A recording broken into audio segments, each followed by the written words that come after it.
ഇപ്പോൾ ഇന്ന് ഒരു ഡോക്ടർ കൂടിയാണ് ജമ്മു കശ്മീരിൽ നിന്ന് അറസ്റ്റിലായത്. ഈ സംഘാംഗം തന്നെയാണ്, അതായത് ഇതിൽ പ്രൊഫഷണലുകൾ തന്നെയാണ് മുഴുവൻ ആളുകളും എന്നുള്ളതിൻ്റെ ഒരു സൂചന കൂടിയാണത്. മറ്റൊന്ന്, ഏത് തരത്തിലേക്കാണ് ഇവർ പല ആപ്പുകൾ ഉപയോഗിച്ച് കമ്മ്യൂണിക്കേഷൻ നടത്തുന്നത്? ഇതിൽ തുർക്കിയിലേക്ക് വരെ അന്വേഷണം നീളുന്ന തരത്തിൽ കാര്യങ്ങൾ പോകുന്നത് പാകിസ്ഥാനിലേക്ക് തന്നെ എത്തിച്ചേരും എന്നാണോ ഇപ്പോൾ അന്വേഷണ സംഘത്തിൻ്റെ നിഗമനം? എങ്ങനെയാണ് ഈ പുറത്തു വരുന്ന വിവരങ്ങളിലൂടെ നമ്മൾക്ക് എത്താൻ കഴിയുന്നത് എവിടെയാണ്?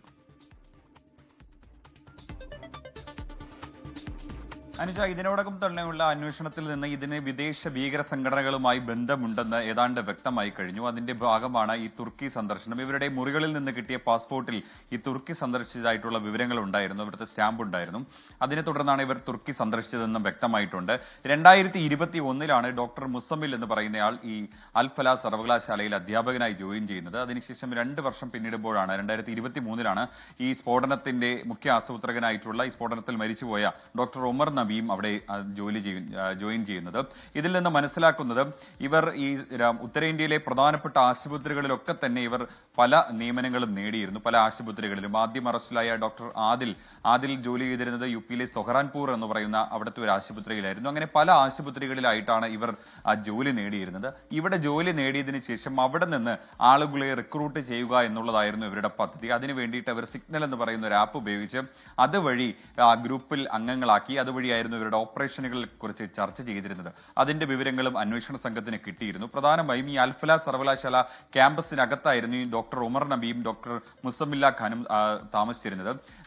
ഈ താമസിച്ചിരുന്ന 13-ാം നമ്പർ മുറിയും 5-ാം നമ്പർ മുറിയും, ഈ മുറികളിൽ നടത്തിയ പരിശോധനയിൽ ചില നിർണായകമായിട്ടുള്ള വിവരങ്ങൾ അന്വേഷണ സംഘത്തിന് കിട്ടി. അത് ചില ഡയറികളും നോട്ട്ബുക്കുകളുമായിരുന്നു. ഈ നോട്ട്ബുക്കുകളിനകത്ത് ചില കോഡ് ഭാഷകളിൽ അടക്കം ഇവർ ചില കാര്യങ്ങൾ എഴുതി വെച്ചിട്ടുണ്ടായിരുന്നു. അത് നവംബർ 8 മുതൽ 12 വരെ നടത്തേണ്ട ചില കാര്യങ്ങളെ കുറിച്ചിട്ടായിരുന്നു. ഇതിൽ പലതവണ ഓപ്പറേഷൻ എന്ന വാക്ക് ഉപയോഗിച്ചിട്ടുണ്ട് എന്നായിരുന്നു അന്വേഷണ സംഘത്തിന്റെ കണ്ടെത്തൽ.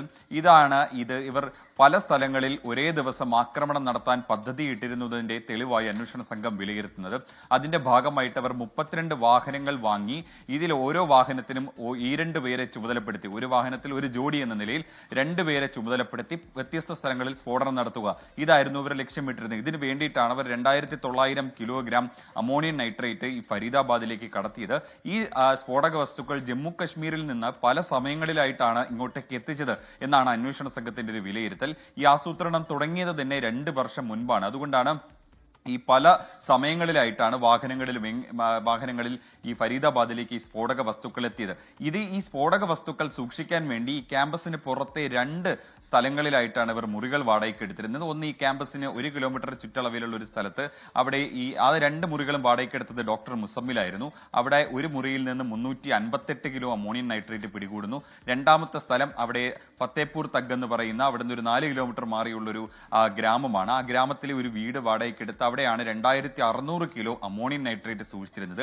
ഈ സ്ഫോടക വസ്തുക്കൾ സൂക്ഷിക്കാൻ വേണ്ടിയാണ് ഈ 2 മുറികളും വാടകയ്ക്ക് എടുത്തത്. മാത്രമല്ല, ഇവരുടെ മുറികളിൽ ഈ സ്ഫോടനം നടത്തേണ്ട ചില പരീക്ഷണങ്ങൾ നടത്തിയതായി അന്വേഷണ സംഘം കണ്ടെത്തിയിട്ടുണ്ട്. അതിന്റെ സാന്നിധ്യം, ഈ സ്ഫോടക വസ്തുക്കളുടെയും രാസവസ്തുക്കളുടെയും ചില സാന്നിധ്യങ്ങൾ ഇവരുടെ മുറിയിൽ നിന്ന് കണ്ടെത്തിയിട്ടുണ്ട്. കൂടാതെ ഈ കോളേജിലെ ലാബിൽ നിന്ന് പോലും ചില രാസവസ്തുക്കൾ ഇവർ മോഷ്ടിച്ച് ഈ പരീക്ഷണം നടത്തിയതായും അന്വേഷണ സംഘം ഇപ്പോൾ കണ്ടെത്തിയിട്ടുണ്ട്. എന്തായാലും ഈ 3 ഡോക്ടർമാരെ കൂടാതെ പുറമേ നിന്നും ഇവർക്ക് സഹായം ലഭിച്ചിട്ടുണ്ട്. അതിന്റെ തെളിവാണ് കഴിഞ്ഞ ദിവസം ഒരു ചുവന്ന എക്കോസ്പോർട്ട് കാറ് ഫരീദാബാദിൽ നിന്ന് കടത്തിയിരുന്നു. ആ ഫരീദാബാദിലെ ആ ആളൊഴിഞ്ഞ സ്ഥലത്ത് ഈ കാർ ഉപേക്ഷിച്ചത് ഫഹീം എന്ന് പറയുന്ന ഒരാളാണ്. ഈ ഫഹീം എന്ന് പറയുന്നത് പുൽവാമ സ്വദേശിയായിട്ടുള്ള ഡോക്ടർ ഉമർ നബിയുടെ ബന്ധുവാണ്. അങ്ങനെയാണെങ്കിൽ ജമ്മു കശ്മീരിൽ നിന്ന് തന്നെ പല ആളുകളും ഈ ഒരു ഓപ്പറേഷന് വേണ്ടിയിട്ട് ഡൽഹിയിലും ഹരിയാനയിലും ഒക്കെയായി തമ്പടിച്ചിരുന്നു, ഈ ആസൂത്രണത്തിൽ പങ്കാളികളായിരുന്നു എന്നുള്ള ഒരു കണ്ടെത്തൽ, ഒരു നിഗമനത്തിലാണ് അന്വേഷണ സംഘമുള്ളത്. എന്തായാലും ഈ ആസൂത്രണത്തിൽ പങ്കാളികളായിട്ടുള്ള കൂടുതൽ ആളുകളെ കണ്ടെത്താനുള്ള തീവ്രമായ ശ്രമത്തിലാണ് അന്വേഷണ സംഘമുള്ളത്.